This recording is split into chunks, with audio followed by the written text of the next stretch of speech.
Hi, this is Promo Paula Roberts. I'm a Beachbody coach, and today we're making cinnamon roll Shakeology. I've already put ice, 1% milk, and a scoop of chocolate Shakeology in there.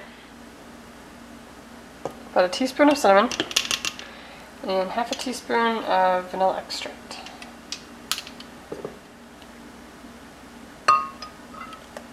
And blend it up.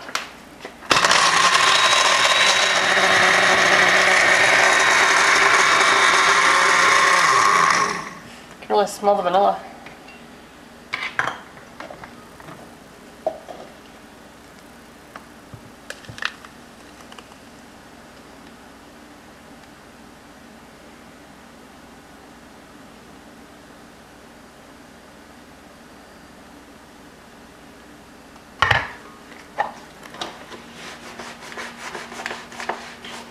And for the test,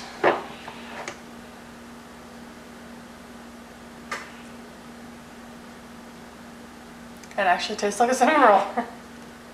Although it's a lot better for you though. So have your Shakeology instead of the cinnamon rolls. Feel a lot better during the day.